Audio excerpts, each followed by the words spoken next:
So this Chanson in 5 sections is, first off, significant in the title. He's not just throwing a title out there. Chanson, to him, he is trying to think about the French Renaissance, the bringing about of polyphony. And he envisions this piece to be done in a cathedral, so that there's tons of reverb, which is how so many of those pieces were done. And composers wrote knowing they would have that reverb, and that's what Carlo's going for here. So we turned the reverb way up in the hall so that we could get some of that.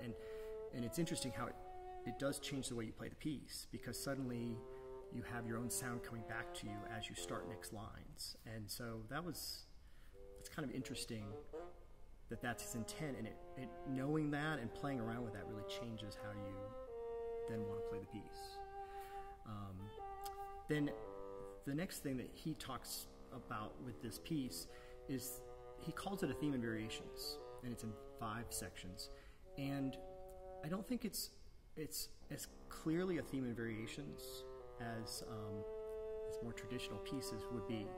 It's very much, it's like fractals that are constantly repeating but changing and expanding at the same time. So as you listen to the first section, you get kind of one image, and then as the other sections happen and some material keeps being woven in from the first section, it's as if the piece begins to expand. And by the 3rd section, he's lifting in quotes and he's changing around things from the other sections, and he brings them in. So it's not so traditional a theme and variations. It's very interesting. And then really interesting by the time you get to the 4th section and the 5th section, and even the opening statement from the 1st section is there.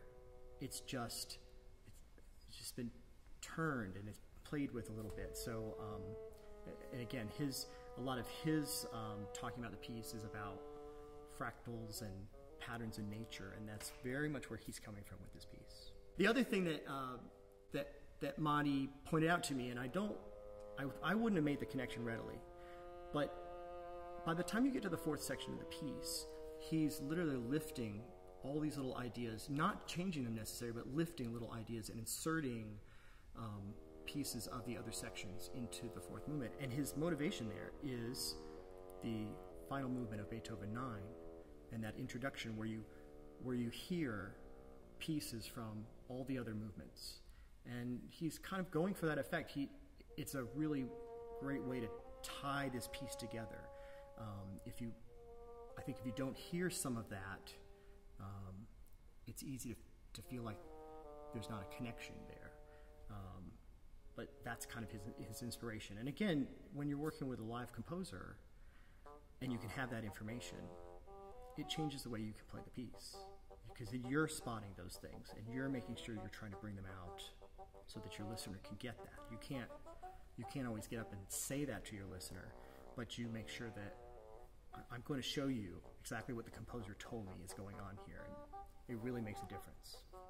One of the really interesting things about teaching at a college that I've kind of been discovering since I've been here is that composers send you pieces. You get an email and it says, "Hey, I wrote this piece, would you be willing to read it?" And I'm always kind of interested in those things, so I tend to print them out and kind of lay them out on the stand and see what they look like, play through them a little bit. And so this was a piece that an Italian composer named Carlo Matti sent me last spring, and it right away was very interesting to me. I love solo bassoon pieces, and I love doing pieces where I can interact with the composer. We've been sending lots of emails back and forth. What about this? What about that? And that's very much how I started doing this piece. It's always been something I've been excited about when you're doing pieces by composers who want your feedback. It's great to be able to do Mozart and Weber, Hummel, but you can't ask anyone if you can change an articulation. You can't ask anyone are you sure this is the right note here? And then the other neat thing about it is that when you're doing pieces with composers and they hear the piece, you become part of the editing process.